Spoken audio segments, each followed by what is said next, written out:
Assalamualaikum warahmatullahi wabarakatuh. Halo, apa kabar semuanya? Ketemu lagi barengan gue Andre Turis, Power Upload Cocok Style, yang pastinya bakal mereaksi video yang amazing. Oke, apa kabar semuanya? Di rumah aja ya, jangan kemana-mana ya. Stay at home.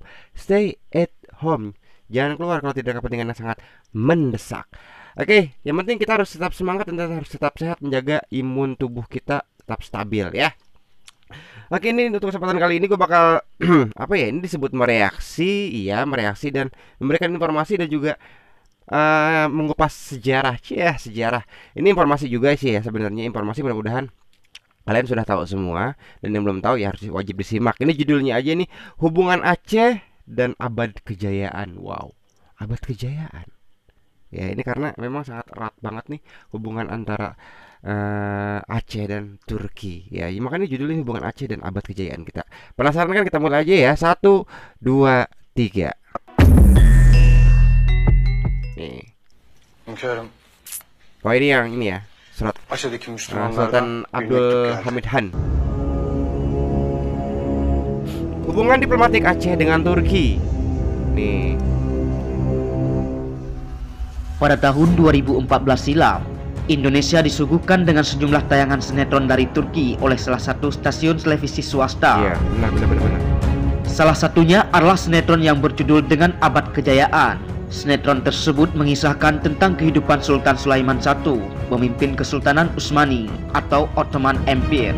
Ottoman Empire. Setidaknya, di dalam sinetron tersebut tergambar bagaimana Kesultanan Utsmani pada masa jayanya menjadi negara besar yang berpengaruh di Eropa, memiliki kekuatan militer yang tangguh dan meriam raksasa yang menjadi momok bagi bangsa Eropa pada saat itu. Namun hanya sebagian orang saja yang tahu, Kesultanan Turki Utsmani pernah menjalin hubungan diplomatik dengan salah satu kerajaan di Nusantara. Turki ikut bersaing dengan negara-negara Eropa lainnya dalam perdagangan rempah-rempah. Kesultanan Aceh Darussalam tercatat pernah memiliki hubungan yang dekat dengan Kesultanan Utsmani. Ismail Haqqi Goksoy di dalam artikelnya yang berjudul dengan Ottoman Aceh Relation as Documented in Turkish Source menjelaskan hubungan antara dua kesultanan tersebut berdasarkan arsip dokumen-dokumen resmi Kesultanan Utsmani. Ini luar biasa banget ya, ini bisa dikatakan informasi untuk kita semua juga nih yang belum tahu ya. Terus juga bisa dikatakan ini adalah sejarah juga ya. Tapi nanti kalau mau lengkapnya gampang, tenang aja, santai. Nanti gue kasih video originalnya, linknya itu di box deskripsi ya. Oke, ini gue penasaran nih. Kesultanan Aceh Darussalam mulai berdiri sejak abad ke-16 dengan Sultan Ali Muhayyad Shah sebagai sultan pertamanya. Pada saat itu, Aceh merupakan kerajaan yang berpengaruh di kawasan Sumatera. Kesultanan Aceh Darussalam menjadi ekspansif pada era kepemimpinan Sultan Alauddin Al-Qahar. Untuk memperluas kekuasaan dan meningkatkan perekonomiannya, Aceh berambisi untuk menguasai Selat Malaka yang menjadi jalur perdagangan rempah-rempah internasional. Untuk bisa menguasainya, Aceh harus bersaing dengan Kesultanan Johor dan Portugis yang menguasai Malaka. Terdapat berbagai motif yang mendasari perselisihan antara Kesultanan Aceh dengan Portugis. Tidak hanya perkara politis, persaingan ekonomi hingga agama pun menjadi motif yang menggambarkan hubungan antara Aceh dengan Portugis. Tidak hanya menguasai Malaka, Samudra Hindia pada saat itu didominasi oleh armada laut Portugis. Kapal-kapal dagang dari Aceh yang berlayar menuju Timur Tengah dan sebaliknya menjadi sasaran serangan kapal-kapal perang Portugis. Merasa dirugikan dengan manuver Portugis, Aceh kemudian mengirimkan utusan ke Turki untuk meminta bantuan militernya. Tercatat pada tahun 1547, di era Sultan Sulaiman I, duta besar Aceh mendatangi Istanbul. Utusan dari Aceh tersebut meminta bantuan militer berupa armada laut serta meriam untuk menghadapi Portugis. Permohonan tersebut dikabulkan oleh Sultan Sulaiman I yang merasa bertanggung jawab melindungi kapal-kapal Muslim dari serangan Portugis. Subhanallah. Sejak saat itulah korespondensi antara Aceh dengan Turki pada abad ke-16 mulai intensif dan berlanjut di era pemerintahan Sultan Selim II.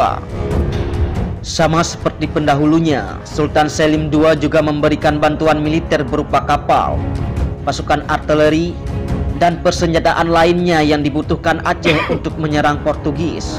Dengan itu, Turki mengirimkan sebuah ekspedisi yang dipimpin oleh Laksamana Kurtoglu Hizir Reis ke Aceh. Jadi emang benar-benar Turki itu sangat mencintai Aceh juga ya.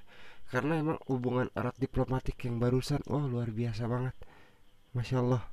Meskipun kemudian ekspedisi tersebut dialihkan untuk memadam pemberontakan di Yaman, namun persenjataan dan teknisi militer Turki berhasil tiba di Aceh. Wow. Berdasarkan catatan Portugis pada tahun 1582, setiap tahun Aceh mengirimkan utusan beserta sejumlah hadiah seperti emas, batu mulia, rempah-rempah, dan parfum kepada Sultan Utsmani. Selain itu, Aceh juga membangun perdagangan rempah-rempah ke Timur Tengah. Sebagai balasannya, Turki memberikan bantuan militer berupa persenjataan, ahli militer, serta pelindungan untuk Aceh. Sorry ya. Hubungan tersebut kemudian menjadikan Aceh sebagai wilayah protektorat Kesultanan Utsmani hingga abad ke-18, menjadi bagian dari Imperium Kesultanan Utsmani. Kesultanan Aceh Darussalam kemudian menjadi negara dengan kekuatan militer yang diperhitungkan di kawasan Sumatera dan Malaka, karena sudah beberapa kali Aceh mampu mengalahkan Portugis dalam berbagai pertempuran.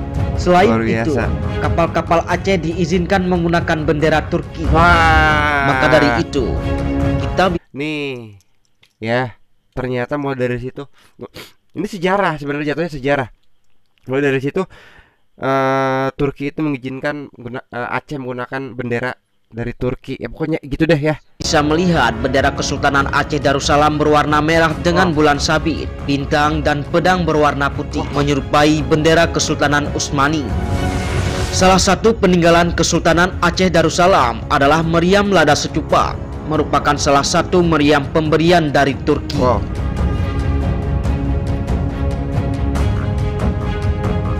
Wow.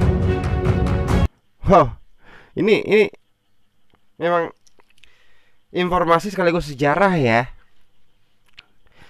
Makanya kenapa sih bendera Aceh itu mirip seperti bendera Turki gitu? Ya karena ada sejarahnya. Ya ini sejarahnya gitu. Nggak semata-mata Aceh mengibarkan bendera Aceh itu main kibar sembarangan aja, enggak. Ya sejarahnya seperti ini ya. Turki itu mengizinkan. Nah, mengizinkan, bayangin, subhanallah banget deh makanya. Aduh. Ini luar biasa banget ya memang. Gua akuin secara pribadi itu Aceh itu memang luar biasa banget. Gitu kan. Penduduknya itu ramah. Walaupun gua belum pernah ke sana, ke Aceh, cita-cita gua kan ke Aceh. Ya, tapi gua sudah merasakan atmosfer lah. Di Aceh tuh rasanya tuh kayak nyaman, enak gitu kan, tentram gitu kan. Santai, santuy gitu kan. Terus juga itu syariatnya yang nomor satu diutamakan, syariat Islamnya. Wow, luar biasa banget. Ya, dari akidahnya juga. Karena kenapa gue bisa berbicara seperti itu? Gue baca-baca, bro, artikel. Ya makanya gue jatuh cinta sama Aceh tuh ya seperti itu, karena dari keluarga gue juga gitu kan, yang selalu menghormati kepada bangsa Aceh ya, karena gue dari Jawa Barat, suku Sunda ya, ini lambang kujang, benar-benar mencintai Aceh gitu. Aduh, yang pastinya ini gak akan pernah ada habisnya kalau misalkan kita berbicara tentang masalah Aceh gitu ya. Sekali lagi nih makasih banget buat semuanya udah ikutin perjalanan reaksi gue. Dan sorry banget tadi gue agak sedikit batuk kayak gimana. Emang gue lagi agak kurang fit juga ini sebenarnya. Ini gue lagi agak flu, terus juga agak gatel tenggorokan gue ini. Yang pastinya mudah-mudahan gue harus tetap sehat dan tetap semangat ya. Oke, sekali lagi makasih udah ikutin perjalanan reaksi. Oh, belibet kan gue ngomong. Terima kasih udah mengikuti perjalanan reaksi gue dari awal sampai akhir. Yang pastinya jangan kemana-mana, nanti kalau ada video dari gue langsung dinyalakan. ya, dan ditonton, dan juga jangan lupa di like. Oke, gue undur pamit dari rumah kalian semua, amigos para Farmios. Assalamualaikum warahmatullahi wabarakatuh. See you next time and bye bye. I love you. Dadah. Wah.